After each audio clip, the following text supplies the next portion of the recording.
ప్రజలు తిరస్కరించిన వ్యక్తిని వేదికపై కూర్చోబెట్టి ప్రజల ఆశీర్వాదంతో గెలిచిన ఎమ్మెల్యేను కింద కూర్చోబెట్టడమేనా కాంగ్రెస్ ప్రజాపాలన అని ఎమ్మెల్యే సబితా ఇంద్రారెడ్డి ప్రశ్నించారు. రేవంత్ రెడ్డి బాధ్యతలు తీసుకున్న తర్వాత వ్యవస్థలన్నీ నాశనమవుతున్నాయని విమర్శించారు. మహేశ్వరం నియోజకవర్గం ఆర్కేపురం డివిజన్లోని కిల్లా మైసమ్మ దేవాలయ ఆవరణలో ఆషాఢమాస బోనాల శతాబ్ది ఉత్సవాలు చెక్ల పంపిణీ కార్యక్రమాన్ని నిర్వహించారు. ప్రోటోకాల్ ప్రకారం స్థానిక ఎమ్మెల్యే సబితా ఇంద్రారెడ్డిని ఆహ్వానించారు. ఇదే కార్యక్రమానికి ప్రభుత్వ సలహాదారు వేణుగోపాలరావు కూడా హాజరయ్యారు.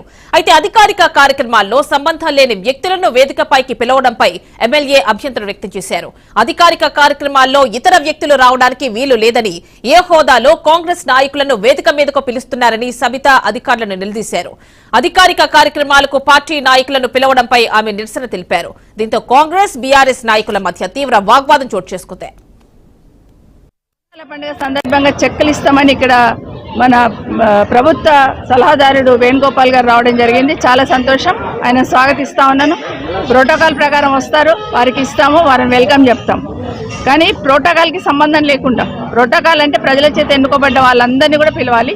ప్రోటోకాల్కి సంబంధం లేకుండా ఓడిపోయిన వాళ్ళనే ఇన్ఛార్జ్గా పెట్టేసుకొని కూడా అఫీషియల్ ప్రోగ్రామ్స్ చేయమని చెప్పి గౌరవ ముఖ్యమంత్రి రేవంత్ రెడ్డి గారు ఆర్డర్ ఇచ్చారనేది మాకు తెలవాలి. ఎందుకంటే ఎక్కడైనా కూడా ప్రజల చేత ఎన్నుకోబడ్డ వాళ్ళని ప్రోటోకాల్ ప్రకారం కార్యక్రమాలు, ప్రభుత్వ కార్యక్రమాలు చేస్తూ ఉంటారు.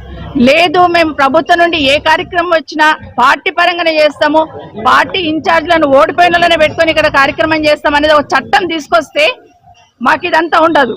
చట్టం తీసుకొస్తే ఆ చట్టం ప్రకారమే చేసుకోండి అని చెప్తా ఉంటాం. కానీ గెలిచిన వాళ్ళకి గౌరవం లేకుండా ఓడిపోయిన వాళ్ళని స్టేజ్ మీద పక్కన కూర్చోబెట్టుకొని చెక్కులు పంచుతామంటే ఇది ఎట్టుపోతుంది అనేది గౌరవ రేవంత్ రెడ్డి గారు దయచేసి గమనించాలని కోరుతా ఉన్నాను. మీకు రాజకీయాలే ప్రధాన ఎజెండాగా ప్రభుత్వాన్ని నడిపిస్తున్నారు.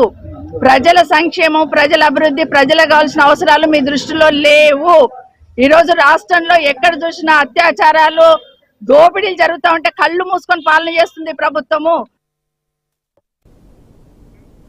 కాకినాడ జిల్లా పిఠాపురం